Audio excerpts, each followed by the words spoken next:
La vie n'est pas faite pour posséder toujours plus, mais pour être toujours davantage. Le dernier achat, qu'il s'agisse d'un objet tant désiré, d'une expérience soigneusement planifiée ou même d'une nouvelle compétence acquise, s'accompagne souvent d'un pic d'enthousiasme, une brève étincelle de satisfaction qui promet l'épanouissement. Puis, presque insidieusement, cette étincelle s'estompe, laissant derrière elle une douce mélancolie, un vide subtil qui se manifeste par un nouveau désir, une nouvelle quête pour ce qui sera perçu comme l'objet suivant du bonheur. C'est un cycle sans fin, une soif qui ne semble jamais pleinement étanchée. Cette quête incessante ne se limite pas aux biens matériels. Elle se manifeste aussi dans nos relations, où nous cherchons à avoir l'amour, l'attention ou la reconnaissance des autres, les transformant parfois en trophées ou en extension de notre propre ego. Dans nos carrières, nous accumulons titres, promotions et réussites, espérant que chaque nouvelle acquisition nous conférera une identité plus solide, une valeur incontestable aux yeux du monde, et plus cruellement encore, à nos propres yeux. Nous vivons dans une société qui exalte l'accumulation. Les messages publicitaires martèlent l'idée que le bonheur est à portée de carte bancaire, que le succès se mesure à la taille de nos possessions, que notre statut social est directement proportionnel à notre capacité d'acquérir. Cette pression constante nous pousse à une comparaison perpétuelle, générant anxiété, frustration et le sentiment lancinant de ne jamais être tout à fait à la hauteur. Le malaise est profond, touchant la fibre même de notre existence. Ce mécanisme n'est pas une simple dérive individuelle, mais une structure fondamentale de notre monde contemporain, nous invitant à interroger la nature de nos désirs et la véritable source de notre identité. Bonjour, bienvenue sur Vibinspi, la chaîne où la philosophie devient une matière à penser et une manière de vivre plus lucidement. Aujourd'hui, on va parler de cette interrogation fondamentale, plongeant dans l'œuvre d'un penseur qui a osé questionner le pilier même de notre civilisation moderne, explorant le dilemme qui nous définit et nous déforme, avoir ou être. Nous allons décortiquer, avec les mots d'Erich Fromm, le piège insidieux de la possession, un piège qui nous retient prisonniers d'une quête sans fin, loin de la plénitude que nous recherchons. Fromm, avec une clarté désarmante, nous montre que cette distinction n'est pas qu'une question de vocabulaire, mais une bifurcation existentielle, une césure profonde dans la manière dont nous appréhendons le monde et notre place en son sein. Il ne s'agit pas de rejeter tout ce que l'on possède, mais de comprendre la dynamique intérieure qui sous-tend notre rapport aux choses, aux idées et même aux autres. La confusion entre ces deux modes d'existence est, selon lui, la racine de nombreuses souffrances et de notre aliénation contemporaine. Nous verrons comment, sans même nous en rendre compte, nous avons pu glisser d'un mode d'existence centré sur la vitalité et l'épanouissement vers une forme où l'identité est définie par l'accumulation, la performance et le contrôle.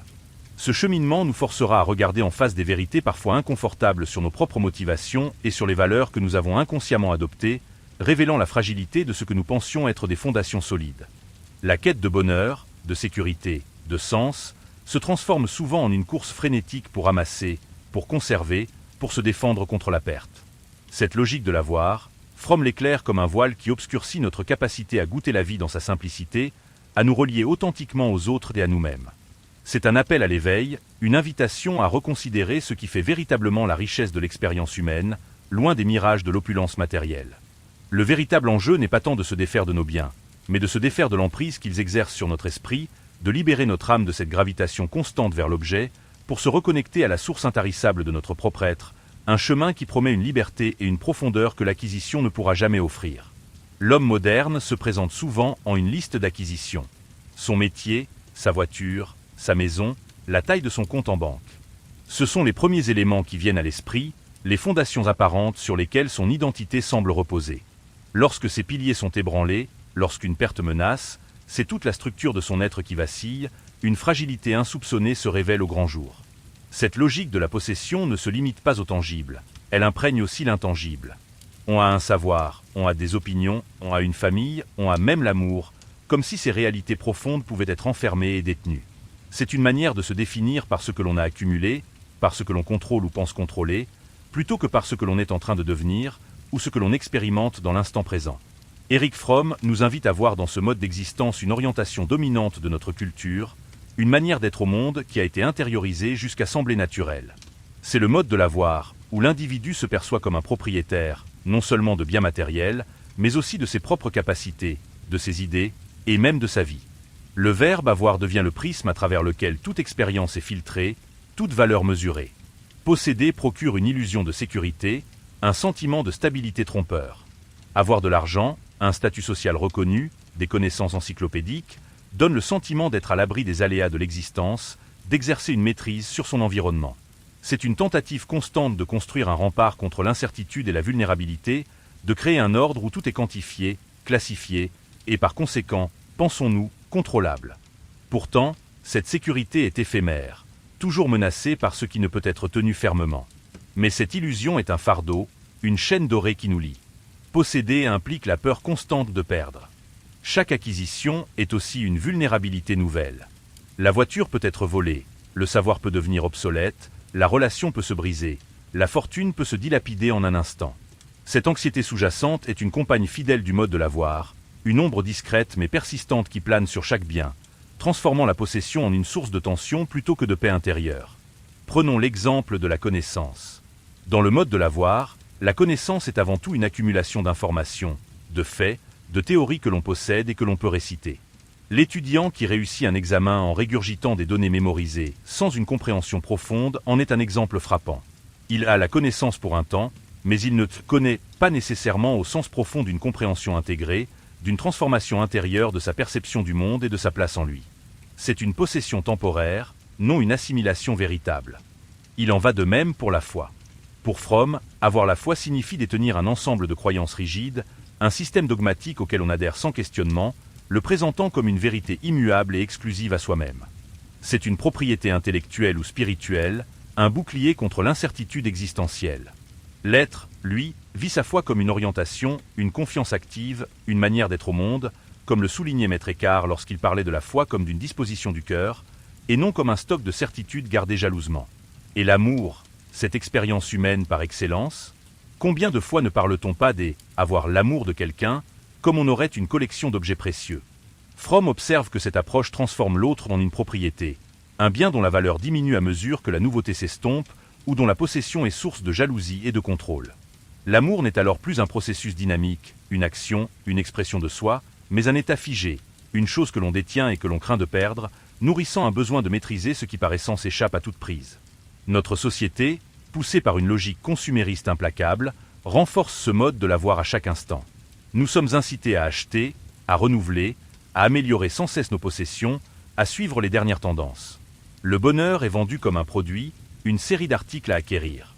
Et lorsque nous parvenons à obtenir ce que nous pensions vouloir, la satisfaction est souvent éphémère, laissant place à une nouvelle soif, à l'envie de l'objet suivant, dans une spirale sans fin qui ne trouve jamais son point d'arrêt. Cette obsession de l'acquisition et de la possession conduit à une profonde aliénation, comme le pressentait déjà Karl Marx dans ses analyses du travail. En s'identifiant à ce qu'il a, l'individu se déconnecte de son propre processus vital, de son potentiel de croissance, de sa capacité à agir et à créer. Il devient un simple gardien de ses biens, un collectionneur de symboles extérieurs de réussite, oubliant que sa véritable richesse réside dans son intériorité, dans son dynamisme propre, dans la joie de l'expérience et non de l'accumulation. La valeur personnelle est ainsi mesurée à l'aune des possessions matérielles ou immatérielles, et non des qualités intrinsèques de l'être. Le jugement des autres devient primordial, car ce sont eux qui valident ou non notre collection, notre accumulation. Cette dépendance au regard extérieur est une source d'épuisement, de conformisme et d'une recherche perpétuelle d'approbation qui nous éloigne de notre authenticité, nous rendant esclaves de l'opinion d'autrui. Plus subtilement encore, Fromm souligne que dans le mode de l'avoir, même le moi peut être perçu comme une possession, un ensemble de caractéristiques à défendre ou à valoriser. On a une personnalité, on a un corps, on a des qualités, comme des attributs que l'on peut présenter, défendre ou améliorer par tous les moyens. Mais ce moi est alors une entité statique, une collection d'attributs figés, et non un processus dynamique de devenir, en constante évolution. Ce paradoxe est saisissant. Plus nous accumulons dans le mode de l'avoir, plus le vide intérieur peut sembler grandir, malgré l'opulence environnante. L'abondance matérielle ne comble pas le manque existentiel. Au contraire, elle peut l'accentuer, masquant la véritable quête de sens derrière un empilement d'objets et d'expériences qui, au final, ne nourrissent pas l'âme, ne confèrent aucune plénitude durable. La richesse se transforme alors en une sorte de prison dorée, où l'on est alourdi par le poids de ce que l'on doit défendre et entretenir. Il s'agit là d'une force d'habitude tenace, profondément ancrée dans nos manières de penser et de sentir, héritée de générations d'individus formatés par les impératifs d'une certaine civilisation. Lâcher prise sur la nécessité de posséder pour définir son identité représente un défi immense, une véritable révolution intérieure qui demande de reconsidérer ce qui fait la valeur d'une vie. Cette réflexion nous pousse à envisager qu'une autre voie est possible, une manière de vivre où l'identité n'est pas suspendue aux caprices des possessions, mais enracinée dans une réalité plus profonde et plus stable, une réalité qui ne craint pas la perte et ne s'y attache pas. Imaginons l'enfant qui joue avec un jouet, captivé par le mouvement, le bruit, la texture. Puis un autre enfant arrive, et la peur de la perte envahit le premier. Le jeu s'interrompt, remplacé par une tension. Le jouet n'est plus un objet de joie partagée ou de découverte, mais un point de discorde, une propriété à défendre. Cette petite scène du quotidien révèle une vérité profonde sur le mode de l'avoir. Il est intrinsèquement lié à la peur, à la compétition et à la rareté perçue. Le mode de l'être, en revanche, se manifeste dans l'expérience même du jeu, dans la spontanéité, la créativité, la joie pure de l'activité, sans l'ombre de la propriété. C'est ce que Fromm nous invite à explorer. Une manière d'exister où l'identité n'est pas définie par ce que l'on possède, mais par ce que l'on est, par notre capacité à se manifester, à agir, à expérimenter le monde de l'intérieur. Dans le mode de l'être, l'existence est un processus dynamique, une danse constante avec la vie, où l'on est en perpétuel devenir, en croissance. L'individu ne se définit pas par des attributs figés qu'il posséderait, mais par son activité intérieure, par la plénitude de son expérience. C'est une orientation où le verbe « être » n'est pas un état passif, mais une action continue, une énergie créatrice qui se déploie. La connaissance, dans ce mode, n'est pas un ensemble de faits accumulés, mais un acte de compréhension active. On ne possède pas la connaissance, on connaît. C'est un processus d'engagement, d'assimilation, une transformation intérieure où le sujet et l'objet de la connaissance fusionnent. La vérité est découverte à travers l'expérience et l'intégration, non par la simple mémorisation. Comme le disait Socrate, la vraie sagesse est de savoir que l'on ne sait rien, ce qui ouvre la voie à une quête incessante, à un apprentissage perpétuel plutôt qu'à une prétention à la maîtrise. Considérons l'apprentissage d'un instrument de musique. Celui qui a des leçons de piano peut accumuler des partitions, des connaissances théoriques, des années de pratique. Mais celui qui est un musicien s'engage corps et âme dans la musique, il la ressent, il la crée, il la laisse le traverser. La musique n'est pas une compétence qu'il possède, mais une expression vivante de son être, un dialogue constant avec les sons, une transformation de soi à travers l'art. Il ne s'agit plus de jouer correctement, mais de jouer avec âme, avec une présence totale.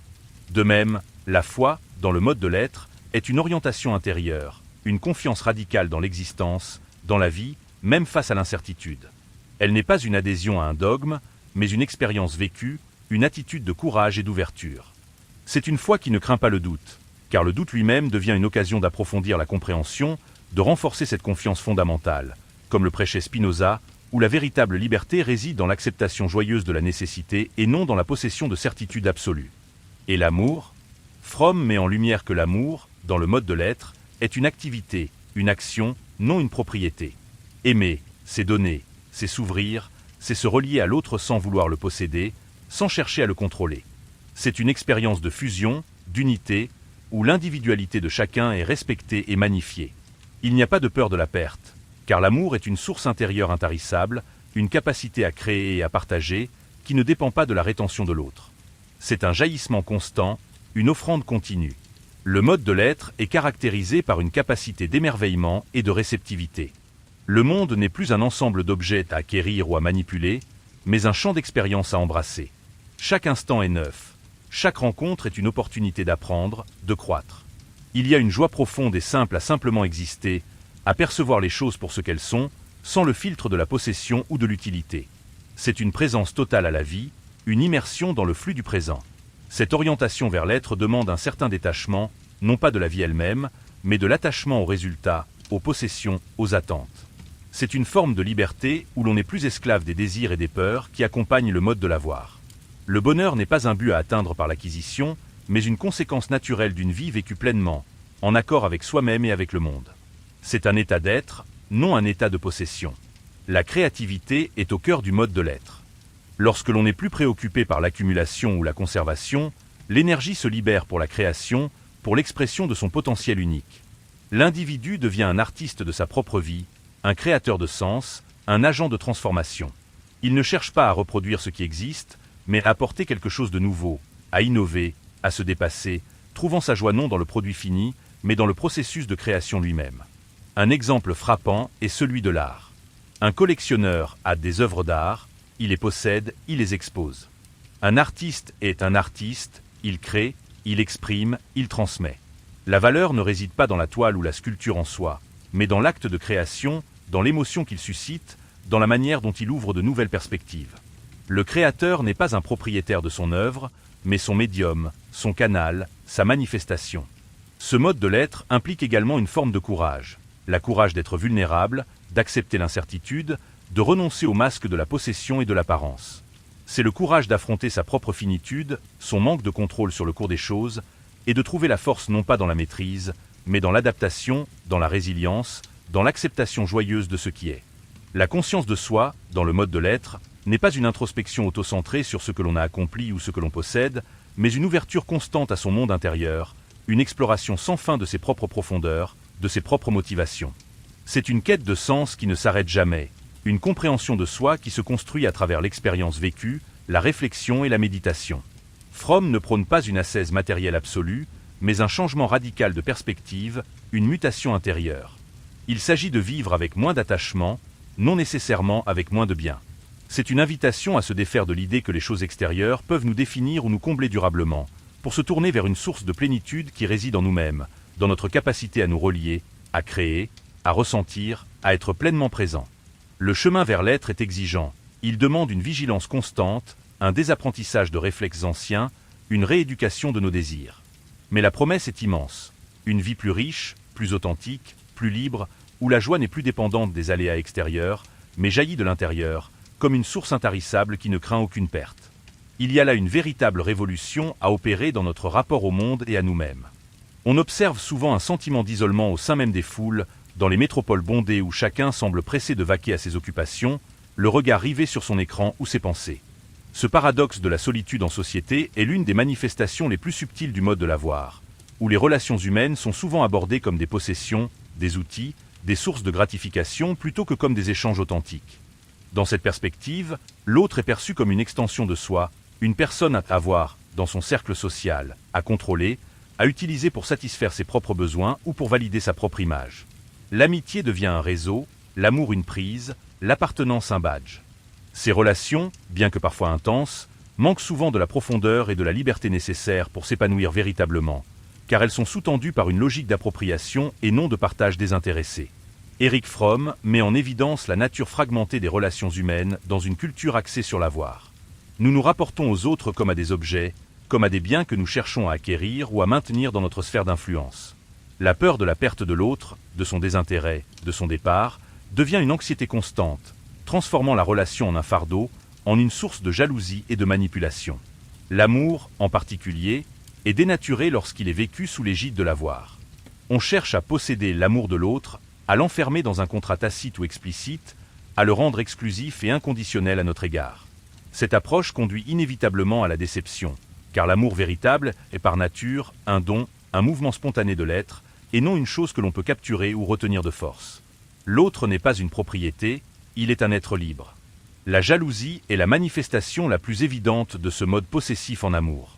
Elle naît de la peur de perdre ce que l'on croit posséder.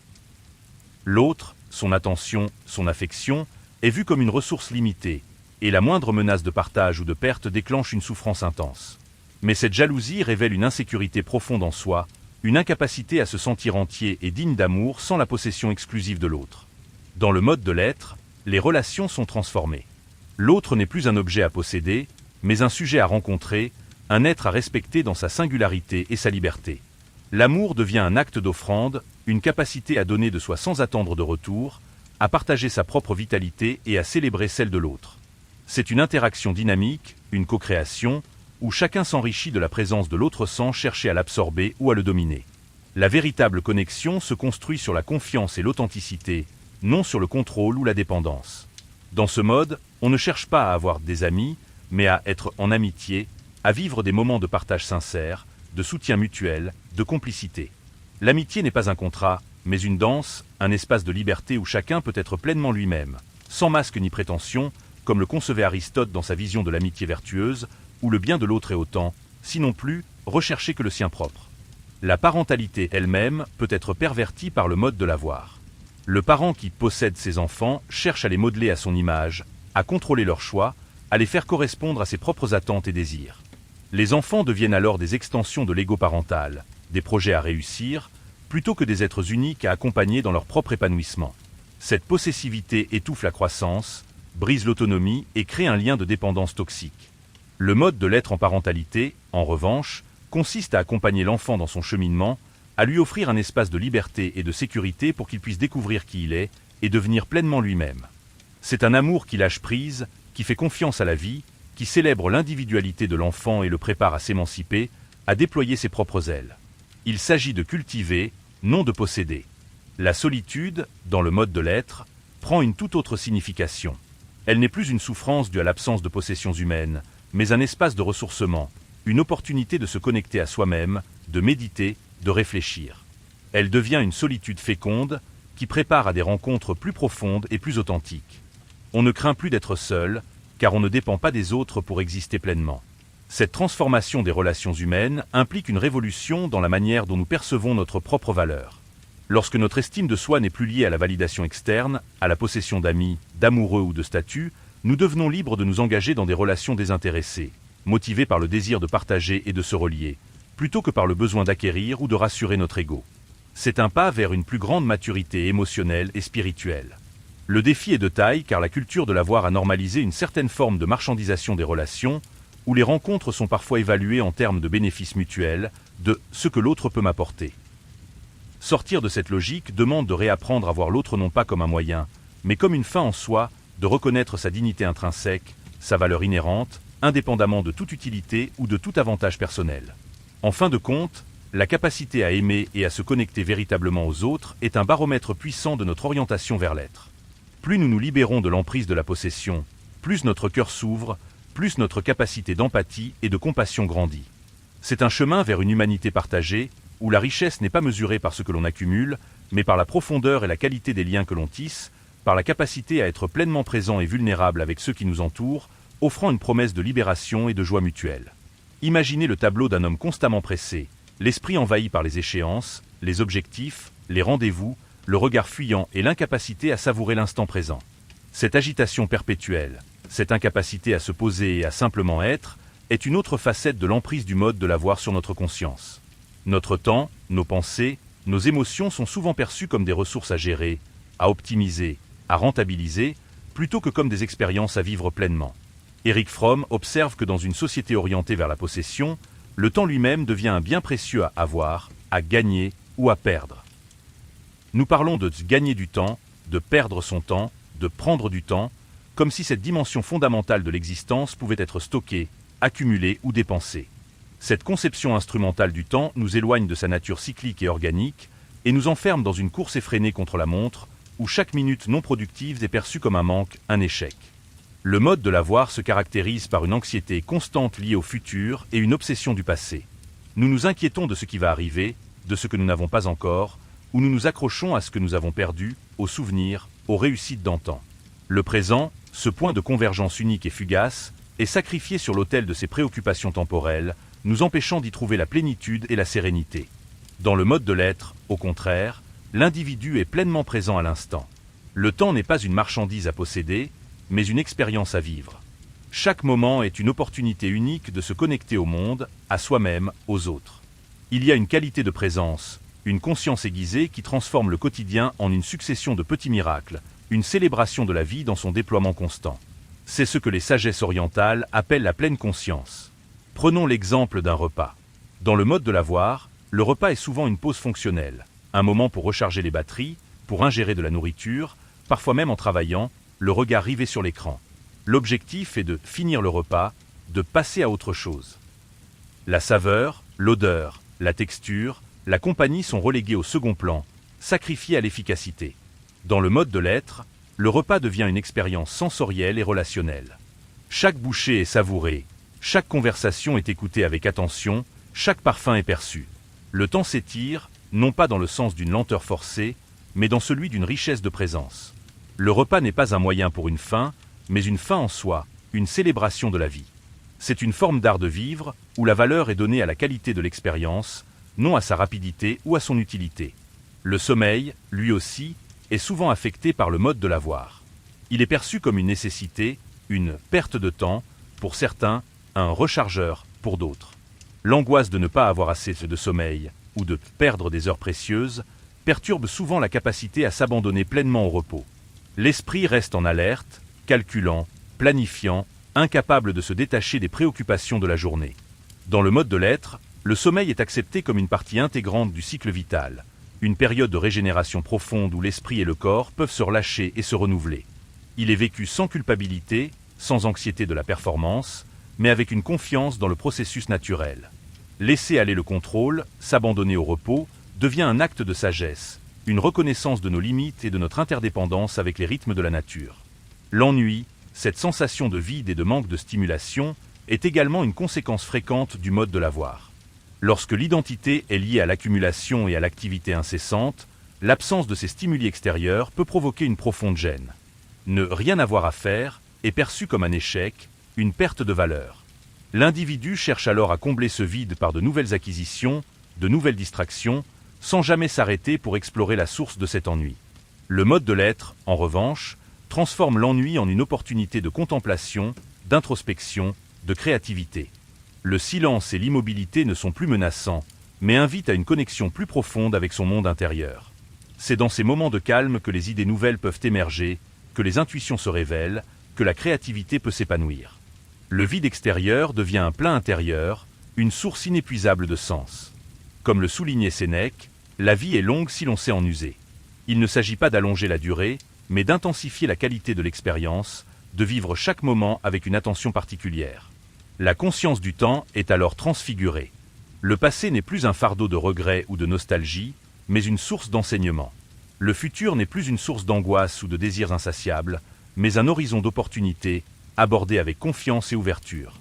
Cette présence au présent est une discipline, une pratique quotidienne qui demande de se défaire des habitudes de distraction, de rumination et de planification excessive. C'est un entraînement à l'attention, à la conscience de soi, à l'acceptation de ce qui est, sans jugement. Cela signifie apprendre à observer ses pensées sans s'y accrocher, à ressentir ses émotions sans les laisser nous submerger, à percevoir le monde avec une fraîcheur et une curiosité renouvelée. La quête de cette présence n'est pas une fuite des responsabilités, mais une manière plus efficace et plus humaine de les aborder.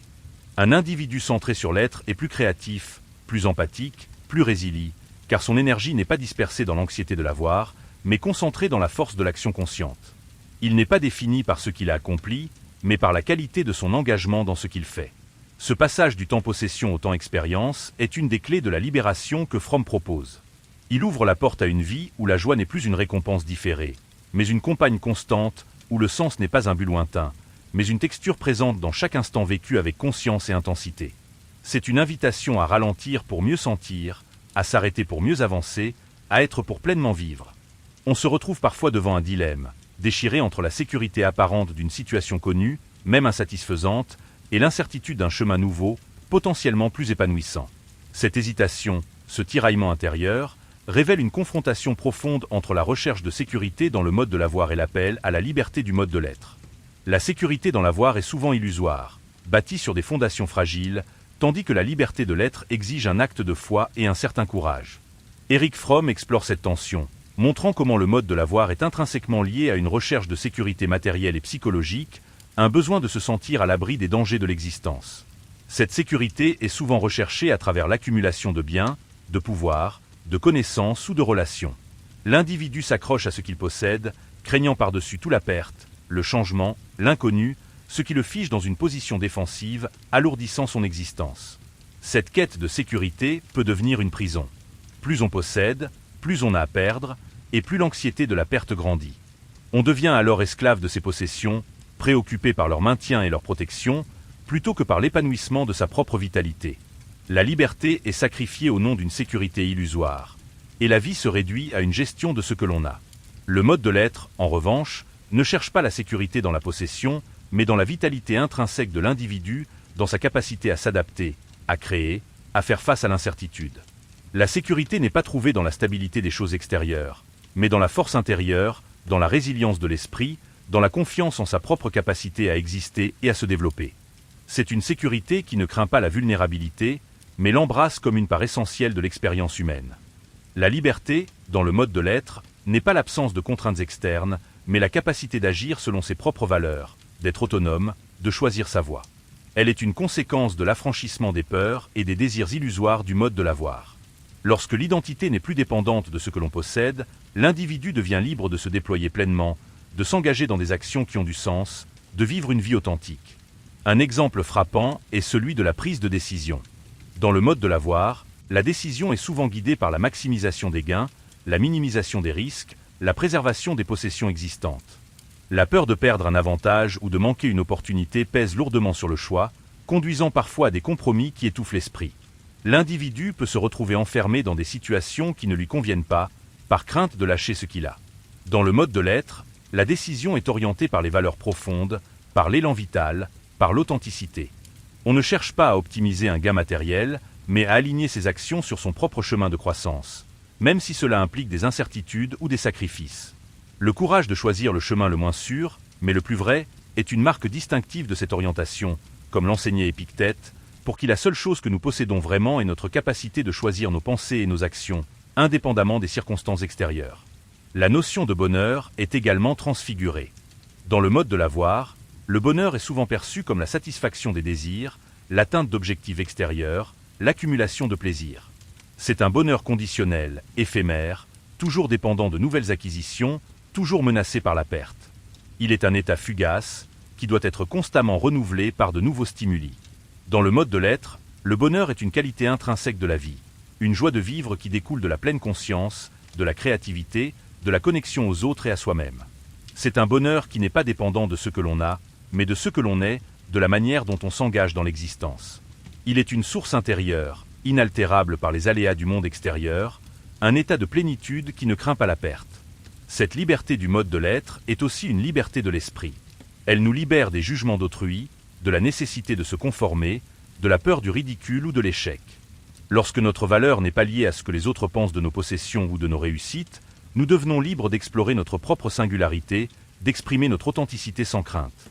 C'est un chemin vers une autonomie profonde et une confiance en soi inébranlable. La peur de la mort, cette angoisse existentielle primordiale, est également abordée différemment selon ces deux modes. Dans le mode de l'avoir, la mort est perçue comme la perte ultime, la destruction de tout ce que l'on a accumulé, la fin de la possession. Cette perspective engendre une anxiété profonde, une résistance à la finitude, un désir futile d'immortalité par l'héritage, par la perpétuation de son nom ou de ses biens. Dans le mode de l'être, la mort est acceptée comme une partie naturelle du cycle de la vie, une transformation, une cessation de l'existence individuelle, mais pas nécessairement du sens. La vie est vécue avec une intensité accrue, une appréciation de chaque instant, car on sait que le temps est limité et précieux. La mort n'est pas une perte de possession, mais une cessation de l'expérience, et la valeur de la vie est mesurée par la qualité de son être, non par sa durée ou ce qu'elle a permis d'accumuler, comme le méditait Marc Aurèle, invitant à vivre chaque jour comme si c'était le dernier, sans hâte mais avec intention. La transition vers le mode de l'être n'est pas un chemin facile. Elle implique de remettre en question des habitudes profondément ancrées, des valeurs intériorisées, des peurs subconscientes. Elle exige un désapprentissage de la consommation et de la possession comme source d'identité et de bonheur. Mais elle promet une libération d'une valeur inestimable, une vie où la sécurité ne dépend pas de ce qui peut être perdu, mais de ce qui est indestructible en nous. Cette liberté intérieure est la véritable richesse, celle qui ne peut être ni volée, ni détruite, ni dilapidée. Elle est la source d'une paix profonde, d'une joie authentique, d'une capacité à aimer sans attachement et à vivre sans peur.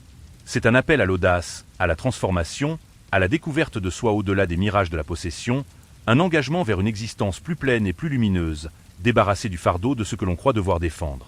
Observez le discours ambiant, les conversations dans les cercles sociaux ou les débats médiatiques. Très souvent, les échanges tournent autour de ce que l'on devrait avoir. Le succès, la richesse, une certaine apparence, des opinions correctes. Ce conformisme, cette tendance à adopter les valeurs et les comportements du groupe, est une autre conséquence insidieuse du mode de l'avoir, où l'identité individuelle est menacée si elle ne correspond pas aux standards extérieurs. Dans le mode de l'avoir, l'identité personnelle est souvent construite par imitation, par l'adhésion à des modèles externes, par l'accumulation de traits et de symboles reconnus socialement. L'individu cherche à posséder une image, un statut, une réputation qui lui confère une valeur aux yeux des autres. Cette dépendance au regard extérieur conduit à une aliénation de soi, où l'on cesse d'être authentiquement soi-même pour devenir un reflet des attentes sociales, une collection de masques. Erich Fromm met en lumière que ce besoin de conformité est un puissant mécanisme d'intégration sociale dans une société de consommation. Pour appartenir, pour avoir sa place, il faut adhérer aux codes, aux valeurs et aux désirs promus par la culture dominante. Cette pression constante pousse à la reproduction des mêmes schémas de pensée et de comportement, étouffant la singularité et la créativité. Le risque est de perdre sa propre voix, d'oublier qui l'on est vraiment sous l'amoncellement des identités empruntées. La publicité joue un rôle majeur dans ce processus. Elle ne vend pas seulement des produits, elle vend des identités. En acquérant tel ou tel bien, on nous promet d'avoir une certaine image, un certain statut, un certain style de vie. L'acte d'achat devient alors une tentative d'affirmer ou de construire son identité, une quête illusoire de plénitude à travers la consommation, renforçant le cycle de l'avoir. Dans le mode de l'être, au contraire, l'identité émerge de l'intérieur, de l'exploration de son propre potentiel, de l'expression de sa singularité. L'individu ne cherche pas à avoir une identité, mais à être lui-même, à se connaître en profondeur, à développer son propre chemin. Il y a une authenticité radicale, une fidélité à soi qui ne craint pas de dévier des normes ou des attentes sociales. La liberté de penser est une marque distinctive de ce mode. On ne se contente pas d'avoir des opinions préfabriquées, on les forge à travers la réflexion critique, l'expérience, le dialogue. La vérité n'est pas une possession, mais une quête constante, un processus d'interrogation et de découverte. Comme le rappelaient les philosophes stoïciens, pour qui la seule véritable richesse est la vertu, qui ne peut être ni donnée ni prise, mais seulement cultivée de l'intérieur. Le conformisme engendre également un sentiment de superficialité. En vivant pour l'apparence, pour la validation externe, l'individu se déconnecte de ses profondeurs intérieures, de ses véritables aspirations. La vie peut alors sembler vide de sens, malgré une façade de réussite et d'abondance. Cette insatisfaction latente est le signe d'une âme qui cherche à s'exprimer, à trouver une voie plus authentique, au-delà des mirages sociaux. Le mode de l'être implique le courage de l'individualité, la force de résister aux pressions du groupe, la capacité à penser par soi-même et à agir en accord avec ses propres valeurs, même si cela signifie se distinguer ou affronter la désapprobation. C'est un chemin vers une autonomie et une responsabilité personnelle, où l'on assume pleinement sa propre existence, sans se cacher derrière des conventions ou des rôles. La créativité, dans ce mode, n'est pas une compétence à avoir ou un talent à utiliser pour produire, mais une expression spontanée de l'être, une manière de donner forme à son monde intérieur, de laisser émerger l'inédit. L'artiste, l'innovateur, le penseur sont des exemples de ceux qui vivent dans le mode de l'être, dont la valeur ne se mesure pas à la quantité de leur production, mais à l'authenticité et à la profondeur de leur expression. Sortir du conformisme de l'avoir demande une introspection profonde, une remise en question des valeurs que l'on a inconsciemment acceptées. C'est un processus de désidentification des rôles sociaux, des attentes extérieures, pour se reconnecter à son essence véritable, à ce qui nous rend uniques et vivants. C'est une quête de la singularité, non pas pour se distinguer de manière ostentatoire, mais pour s'épanouir dans son authenticité. Cette transformation n'est pas seulement bénéfique pour l'individu, elle l'est aussi pour la société. Des individus qui vivent dans le mode de l'être sont plus créatifs, plus innovants, plus empathiques, plus responsables. Ils ne cherchent pas à accumuler pour leur seul profit, mais à contribuer au bien commun, à partager leurs richesses intérieures, à construire un monde plus juste et plus humain. C'est une révolution silencieuse qui peut transformer les fondements mêmes de notre civilisation. Le passage de l'avoir à l'être, dans cette perspective, est un acte de libération collective. Il nous invite à réimaginer notre rapport au succès, à la valeur, au bonheur, en les détachant de l'accumulation matérielle pour les ancrer dans la richesse de l'expérience, de la relation et de la création.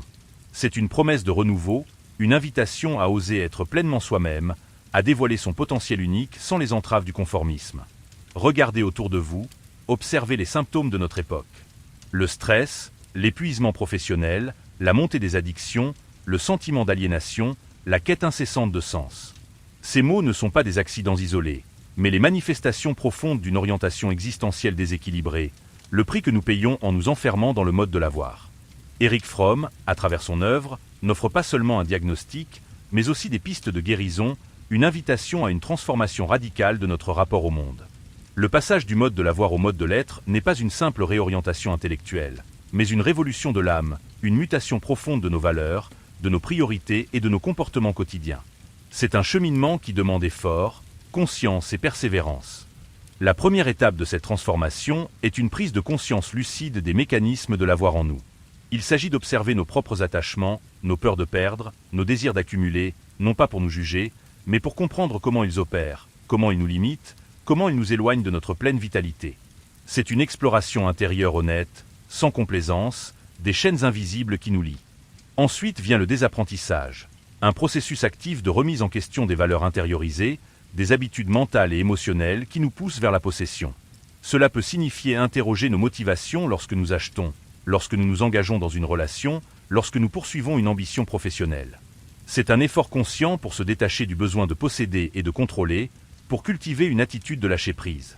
Le renoncement volontaire à certaines formes de possession peut être un exercice puissant. Il ne s'agit pas nécessairement de se défaire de tous ces biens, mais de se défaire de l'emprise qu'ils exercent sur nous. Cela peut prendre la forme de la simplification volontaire de notre mode de vie, de la réduction de la consommation, du don, du partage. Chaque acte de détachement est un pas vers une plus grande liberté intérieure, une affirmation que notre valeur ne dépend pas de ce que nous possédons. La pratique de la pleine conscience, de la méditation, de la présence à l'instant présent est essentielle pour cultiver le mode de l'être. En se concentrant sur l'expérience directe, sur les sensations, les pensées, les émotions telles qu'elles émergent, on apprend à se détacher des jugements, des identifications et des désirs qui nous ramènent sans cesse à l'avoir. C'est un entraînement à l'attention, à la réceptivité, à la capacité d'être simplement là, sans attente ni besoin d'acquérir. Développer sa créativité est une autre voie fondamentale. S'engager dans une activité artistique, intellectuelle ou manuelle, non pas pour le produit fini ou pour la reconnaissance, mais pour la joie du processus, pour l'expression de son être, pour le pur plaisir de créer. C'est une manière de libérer son énergie vitale, de se connecter à une source intérieure de sens et de plénitude qui ne dépend d'aucune acquisition extérieure. Fromm insiste sur l'importance de l'amour et de la connexion authentique. Cultiver des relations basées sur le don, le respect, l'écoute mutuelle, sans vouloir posséder ou contrôler l'autre. C'est apprendre à aimer sans attachement, à donner sans attendre de retour, à partager sa vulnérabilité et à embrasser celle des autres. C'est une révolution dans la manière d'interagir, qui transforme la peur de la solitude en une célébration de la communion. Le mode de l'être est aussi un engagement envers la vie, une affirmation de sa propre vitalité, de son potentiel de croissance. C'est une attitude de courage face à l'incertitude, une acceptation de la finitude humaine, une ouverture au changement et à la transformation. L'individu ne se définit plus par ce qu'il a, mais par ce qu'il est capable de devenir, par sa capacité à vivre et à mourir avec dignité et sens. Comme le répétait Montaigne, pour qui philosopher c'est apprendre à mourir, c'est-à-dire apprendre à vivre pleinement. Cette transformation n'est pas un événement ponctuel, mais un cheminement continu, une pratique de chaque instant. C'est un travail sur soi qui ne s'achève jamais, une exploration sans fin des profondeurs de l'être. Chaque petit pas dans cette direction est une victoire sur les habitudes de l'avoir, une libération de l'esprit, une affirmation de notre humanité la plus profonde. Les implications de cette révolution intérieure sont immenses, non seulement pour l'individu, mais pour la société.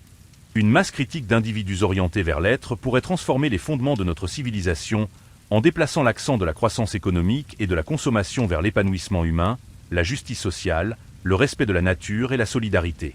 C'est une vision d'un monde plus humain, plus juste, plus harmonieux, où la richesse ne se mesure pas à l'avoir, mais à l'être. Le défi est de taille, mais la récompense est la liberté, la joie, la paix intérieure. C'est une invitation à se défaire des illusions, à briser les chaînes invisibles de la possession, pour se reconnecter à la source intarissable de notre propre vitalité, à notre capacité d'aimer, de créer, de vivre pleinement, une promesse de retrouver le sens perdu de notre existence. Nous avons parcouru ensemble les méandres de notre civilisation, scrutant les fondations de notre quête de sens et de bonheur. Il est apparu que la confusion entre la possession et l'existence est une source profonde de nos malaises contemporains, un voile qui obscurcit la véritable nature de notre épanouissement et de notre liberté intérieure.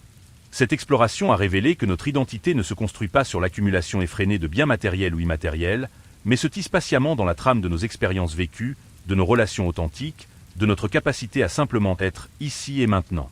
La lumière s'est faite sur la fragilité de ce que nous croyions tenir fermement, sur les illusions de sécurité que nous bâtissons, et sur la force insoupçonnée de ce qui, par sa nature même, ne peut être ni possédé ni perdu.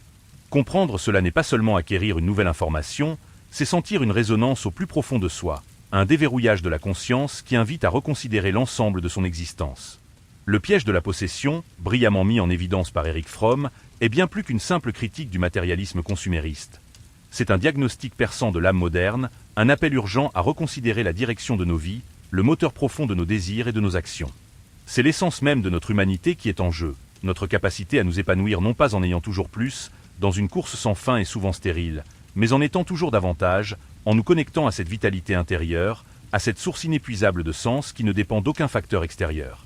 Cette distinction fondamentale n'est pas une simple théorie académique, elle est une invitation à une révolution existentielle, une réorientation fondamentale qui transforme la qualité de chaque instant, la profondeur de chaque pensée, l'authenticité de chaque interaction.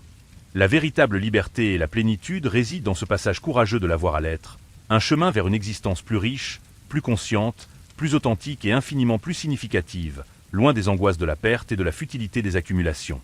C'est un retour à notre véritable nature, avant que les pressions du monde ne nous aient façonnés en collectionneurs d'éphémères. Il s'agit, au fond, de se défaire des chaînes invisibles qui nous lient à l'éphémère, aux apparences, aux validations extérieures, pour embrasser ce qui est intemporel et inaliénable en nous. Une voie où la richesse ne se compte pas en biens, mais en profondeur d'âme, en qualité de présence, en puissance de création et de connexion. Car, comme le rappelait Fromm avec une clarté désarmante, la pleine floraison de l'être humain dépend avant tout d'une orientation vers l'être plutôt que vers l'avoir. Cette prise de conscience n'est que le premier pas d'un cheminement qui, s'il est exigeant, promet une libération d'une valeur inestimable, une transformation du regard sur soi et sur le monde. Cette prise de conscience est le premier pas, mais le chemin ne s'arrête pas là, il se poursuit dans chaque choix, chaque acte de vie, chaque instant où nous cultivons cette présence à nous-mêmes et au monde. Si cette méditation a résonné en vous, si elle a allumé une étincelle de réflexion ou une aspiration à vivre plus profondément, alors participez à étendre cette vibration. Aimez cette vidéo pour qu'elle touche d'autres esprits en quête de sens, et laissez un commentaire pour partager vos propres lumières, vos expériences ou vos interrogations sur ce défi essentiel de notre temps, enrichissant ainsi notre communauté de pensée. En vous abonnant, vous rejoignez une communauté grandissante qui choisit de penser, d'explorer et de vivre plus lucidement, contribuant à un monde où l'être prend le pas sur l'avoir. Philosopher, c'est agir sur le présent. Commence par t'abonner.